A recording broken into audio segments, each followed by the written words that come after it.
അതിനിടെ സംസ്ഥാനത്ത് വീണ്ടും മനുഷ്യജീവനെടുത്ത കാട്ടാനക്കലി. തൃശൂർ കാട്ടാന ആക്രമിച്ചത് പീച്ചി സ്വദേശി പ്രഭാകരന് ദാരുണാന്ത്യമാണ് സംഭവിച്ചത്. ഇന്നലെ വൈകിട്ടാണ് പ്രഭാകരനെയും മകൻ മണികണ്ഠനെയും മരുമകൻ ലിജോയെയും ഉൾവനത്തിനുള്ളിൽ ഒറ്റയാൻ ആക്രമിച്ചത്. മൃതദേഹം വനത്തിനുള്ളിലൂടെ 8 കിലോമീറ്ററോളം ചുമലിലേറ്റി നടന്ന ശേഷം പീച്ചി റിസർവോയറിലൂടെ ബോട്ടിൽ നാട്ടിലെത്തിക്കുകയാണുണ്ടായത്.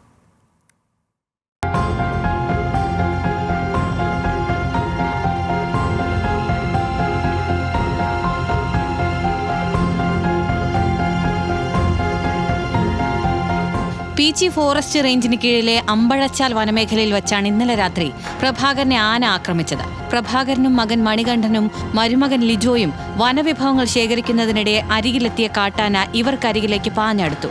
മണികണ്ഠനും ലിജോയ്ക്കും ഓടി രക്ഷപ്പെടാനായെങ്കിലും പ്രഭാകരനെ ആന തുമ്പിക്കൈ കൊണ്ട് അടിച്ചു വീഴ്ത്തി കാലുകൊണ്ട് ചവിട്ടി കടന്നു പോവുകയായിരുന്നു.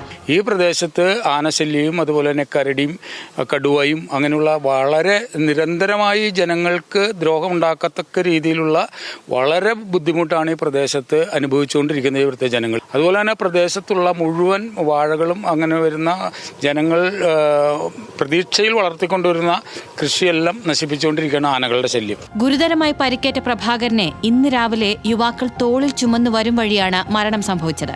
പിന്നീട് ഇരുവരും നാട്ടിലെത്തി വിവരം അറിയിക്കുകയായിരുന്നു. തുടർന്ന് ഫോറസ്റ്റ് ഉദ്യോഗസ്ഥരും പോലീസും 8 കിലോമീറ്ററോളം ഉൾവനത്തിലൂടെ നടന്ന് അമ്പഴച്ചാലിലെത്തിയാണ് മൃതദേഹം കണ്ടെത്തിയത്. തോളിലേറ്റ് ചുമന്ന് പീച്ചി റിസർവോയറിന് അടുത്തെത്തിച്ച ശേഷം വനം വകുപ്പിന്റെ ബോട്ടിൽ പ്രഭാകരന്റെ മൃതദേഹം കരക്കെത്തിച്ചു. ഇൻക്വസ്റ്റ് പോസ്റ്റ്മോർട്ടം നടപടികൾക്കായി തൃശൂർ മെഡിക്കൽ കോളേജിലേക്ക് മാറ്റിയ പ്രഭാകരന്റെ മൃതദേഹം നടപടികൾ പൂർത്തീകരിച്ച് നാളെ ബന്ധുക്കൾക്ക് വിട്ടു നൽകും. ന്യൂസ് മലയാളം, തൃശൂർ.